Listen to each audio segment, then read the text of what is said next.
terhadap agama seperti yang terjadi pada zaman Orde Lama, masa Bung Karno yang terhormat, tidak terjadi. Kalau terjadi langsung dihukum sehingga masyarakat tidak geger. Ada namanya Arswendo Atmowiloto, membuat satu majalah monitor, terkenal anak-anak muda beli. Saya juga ikut berlangganan itu. Tiba-tiba satu hari beliau buat polling. Ini dia tokoh paling populer se-Indonesia. Ini dia tokoh paling populer. Itu ya kira-kira. Headline itu. Siapa paling populer? Yang nomor 1 adalah Pak Harto. Nabi Muhammad nomor sekian. Nomor 11 atau nomor berapa? Langsung se-Indonesia geger. Majelis Ulama bergerak untuk berbicara. Langsung Arswendo ditangkap dan dijatuhi hukuman di pengadilan 5 tahun penjara. Nggak main-main. Betul-betul. Sehingga orang kapok, nggak musnah. Zaman Pak Harto nggak ada lagi. Semoga Allah merahmati Pak Harto di dalam alam barzakh, dimuliakan atas jasa beliau membela agama, tidak ada lagi penista agama. Ada terjadi, majalah monitor kasusnya 5 tahun penjara. Orang kapok nggak berani.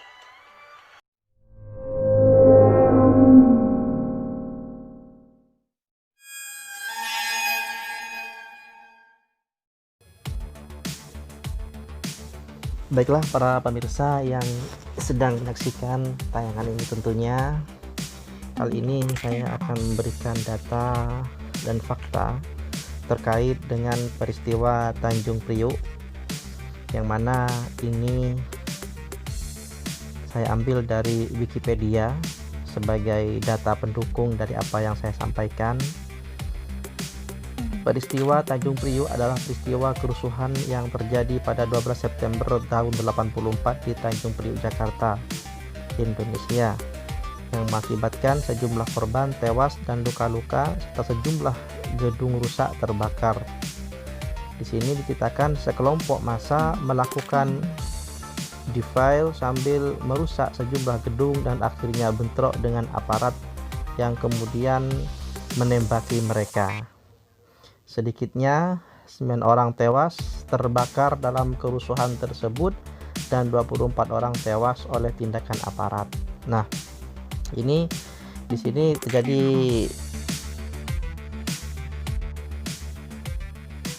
ya, di situ dikatakan di sini ada sedikitnya 9 orang tewas. Nah, nanti di belakang ada lagi keterangannya bahwa yang tewas itu sebanyak 400 orang, dan diperbincangkan dulu ketika waktu sebelum debat capres antara Prabowo dan Jokowi, ada di TV One. Di situ para pakar mengatakan diperkirakan memang sampai 1000 orang yang hilang pada waktu itu. Nah, tapi ini data yang saya sampaikan berdasarkan dari Wikipedia. Nah, para pemirsa semuanya, nah ini kurang lebih 1000 di sini. Nanti di belakang latar belakang ini yang melatar belakangi adanya kerusuhan tersebut.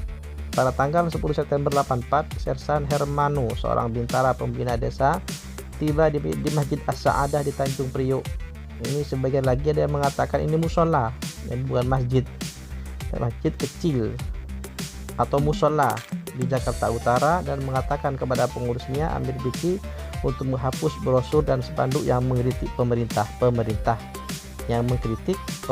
paham ya, ini yang mengkritik pemerintah, yakni Bapak Soeharto pada waktu itu. Jadi ada orang datang ke musola atau masjid mengatakan jangan mengkritik Pak Harto.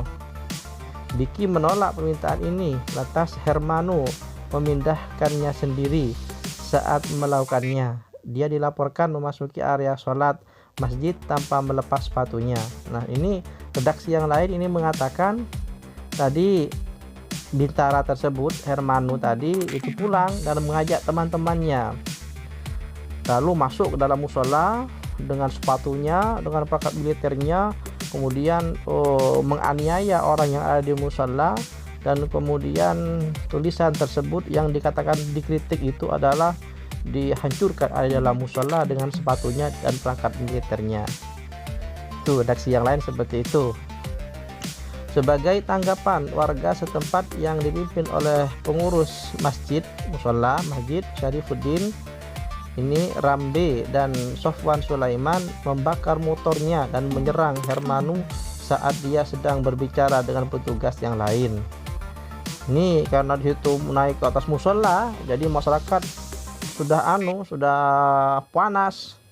Itu bukan hanya satu loh, banyak dulu dari pihak TNI.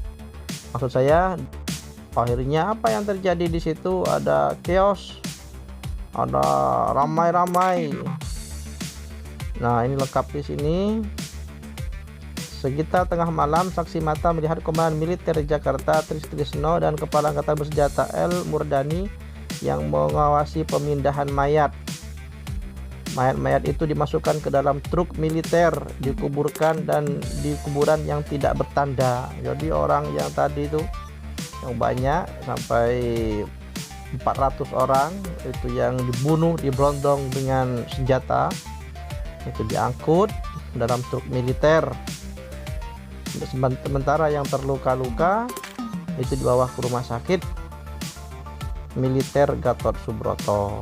Ini Anda langsung bisa membuka sendiri di Wikipedia agar keterangan saya ini lebih luas dan juga mencari versi-versi yang lain, karena sekarang sudah dipermudahkan, banyak buku-buku yang menceritakan tentang pelanggaran HAM yang dilakukan oleh Pak Harto kepada umat Islam.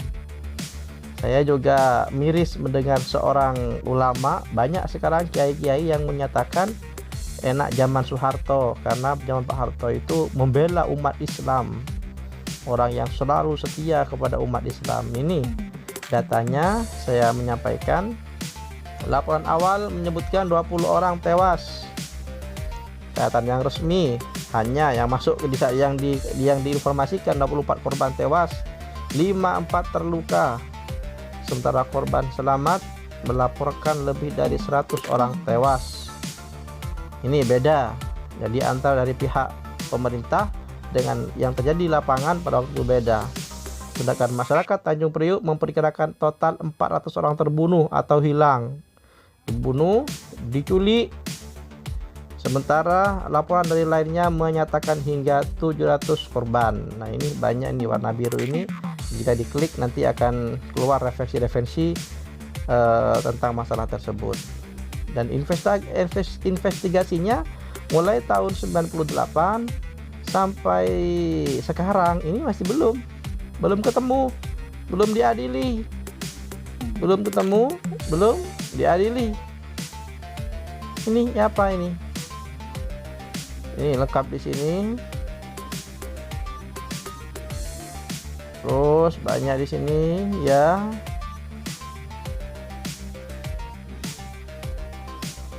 Presiden Abdurrahman Wahid juga meminta penyelidikan lebih lanjut pada pengadilan yang akan datang. Beberapa pejabat militer membuat surat pengampunan atau islah dengan keluarga korban. Meski islah tidak mengandung pengakuan bersalah, korban menerima kompensasi sejumlah uang 1,5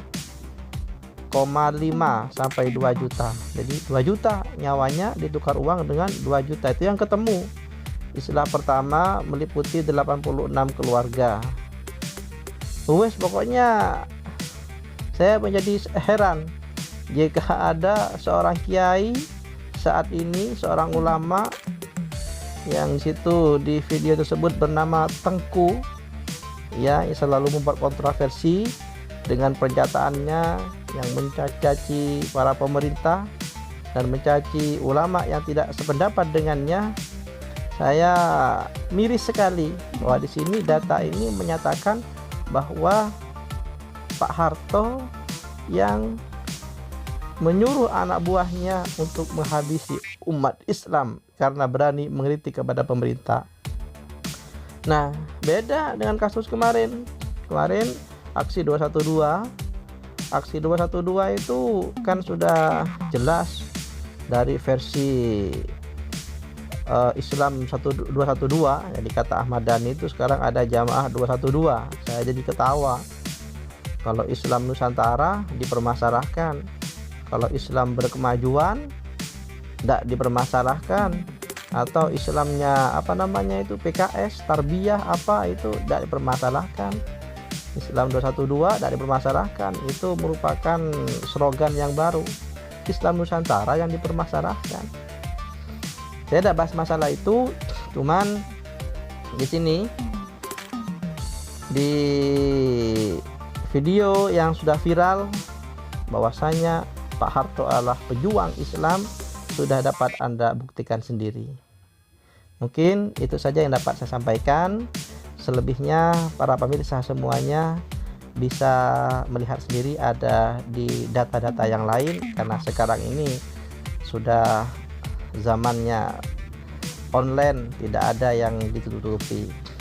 Tapi saya titip kepada para pemirsa semuanya, jika ingin mengambil referensi keterangan-keterangan yang lain, sebaiknya menggunakan media-media yang sudah berkredibilitas, yang sudah keabsahannya diakui oleh pihak penyiar Indonesia atau sudah ada badan sensornya. Kalau asal di blog-blog atau asal-asal yang lain, dikhawatirkan ini hanya terjadi hoak nanti. Cukup itu dari saya. Mohon maaf undur diri. Selamat berjuang.